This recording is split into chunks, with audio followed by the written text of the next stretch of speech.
na talakayan sa isyu ng bayan kung saan kasama ang boses ng mamamayan. Ngayong araw, pag-uusapan natin ang iniutos na higit 9.5 billion pesos na refund ng ERC sa mga consumer ng Meralco. Ano nga ba ang dahilan nito? Sino ang makikinabang at paano ito mararamdaman sa inyong buwanang bayarin sa kuryente? Makakasama natin ngayong umaga si Attorney Francis Saturnino Juan, ang Chairperson at CEO ng Energy Regulatory Commission. Good morning, Attorney. Good morning at good morning sa lahat ng mga nakasubaybay. Attorney, maraming salamat po ulit sa pagpapaunlak sa amin dito sa 13 Morning sa IBC 13. Attorney, ano po itong pwedeng pakidetalye muna sa amin? Itong 9.5 billion pesos na refund. Good news po ito, di ba? Good news ito, definitely. Nung kabuuan ng 2025, mayroong distribution rate na aprobado na gamitin si Meralco. At ito naman ang kanyang inimplementa lamang ay yung kanyang sales doon sa iba't ibang mga customers niya. Kasi ang isang utility, iba-iba yung klase ng customers niya. Merong residential, commercial. So, tinitingnan yan ng kada customer class kung magkano yung actual na na-recover ng Meralco gamit yung aprobadong distribution charge niya.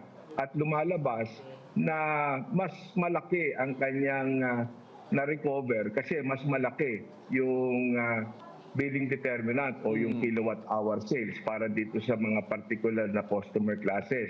Kaya ito ngayon ang bumubuo doon sa kabuang 9.5 billion. Bakit ba natin ito ginawa? Kasi nga ito ay kasama pa doon sa tinatawag nating lapse years.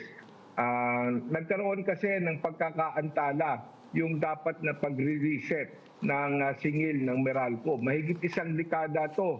Noon na lang nakarang taon, nung ako na ang chairperson ng ERC, doon pa lang nagkaroon ng pagre-restart ng reset process. At malapit na nga kaming matapos sa pagdedesisyon sa rate reset ng Meralco. Pero habang hinihintay ito ay umiiral itong confirmation and true-up mechanism na ipinatupad noong pangnaunang komisyon para matukoy kung ano lang ang dapat na nasingil ng Meralco at ng ibang private distribution utilities during these lapsed years.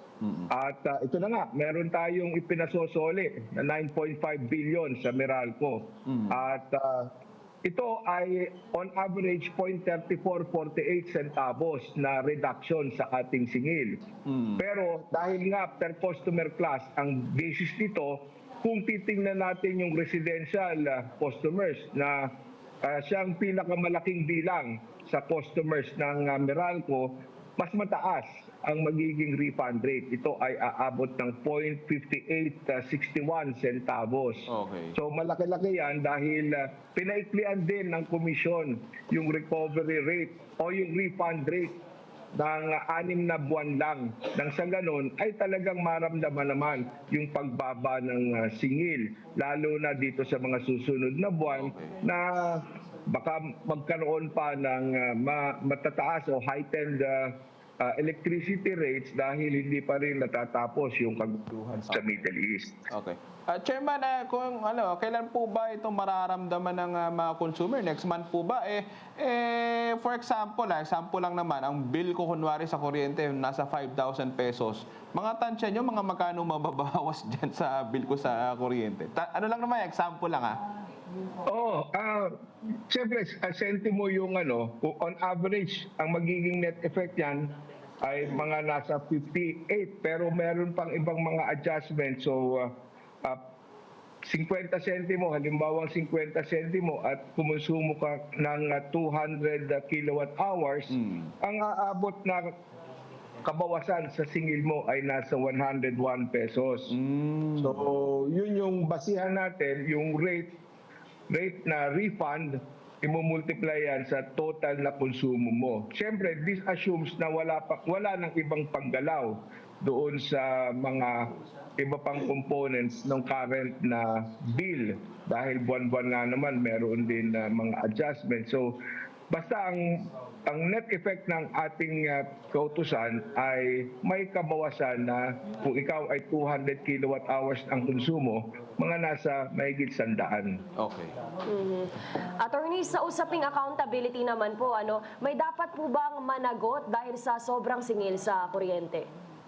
Gaya ng nasabi ko, itong 9.5 billion ay hindi naman dahil sa mas mataas ang inimplementang singil kaysa doon sa aprobado. Kapag kasi ang tinitingnan natin ay yung total na revenue na pumasok sa utility, dalawa ang factor dyan. Una, yung presyo. At ikalawa ay yung sales. Price times quantity. Ngayon, maaaring pareho lang ang presyong ginamit o siningil. Ito yung aprobadong singil. Pero lumaki naman yung kwantidad o yung kilowatt hour sales. Kaya naturally, lumalaki ang revenue. Kaya ito ang gusto nating i-true up o kaya i-balanse nang sa ganon kung ano lang yung nakita noon ng komisyon nung inaprubahan yung distribution charge ni Meralco, yun lang ang dapat na na-recover niyang revenues. So kaya nga kung ano yung sobrang na-recover na revenues, ito ngayon ang pinapabalik.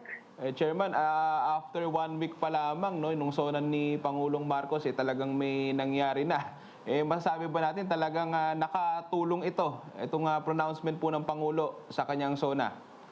Oo, kasi ang nakukuha natin sa direksyon ng Pangulo ay gawin ang lahat ng magagawa nang sa ganon ay magkaroon ng kalutasan o kaya ay pagbaba dito sa singilan natin sa kuryente. Kaya ang komisyon naman, sumusuporta tayo sa policy direction na ipinahayag ng Pangulo. Kaya hinahanapan natin ng lahat ng pwede para nang sa ganon ay makapagpababa tayo ng singil sa kuryente. Ayun. Attorney, ano naman po yung ginagawang hakbang ng ERC para masigurong hindi na po mauulit yung ganitong klase ng overcollection?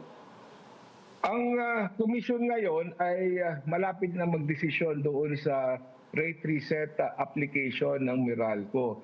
At kung ito ay maisasagawa ng komisyon, matatapos na itong implementasyon ng true-up o yung pagkakaroon ng pagdetermina kung merong over or under recovery si Meralco sa kanyang implementasyon ng kanyang distribution charge bago nagkaroon ng bagong singil na naitakda under the performance-based regulation. Kaya kung magawa na natin ito sa loob ng 1 o 2 buwan, matatapos na rin itong mga pag-desisyon natin tungkol sa refund ng Meralco. Attorney, nabanggit niyo yung rate reset. So, ibig sabihin, pagka naisa katuparan po yan, posibleng mas bumaba pa talaga yung singil po sa kuryente sa mga susunod na buwan? Depende naman yan sa magiging final na desisyon ng commission. Sa ngayon, ayoko pa munang magsalita kasi under deliberation pa ito. Okay. Alright, maraming salamat po sa inyong pong oras sa ERC Chairperson Attorney Francis Saturnino Juan. Magandang umaga, sir. Magandang umaga. Maraming salamat.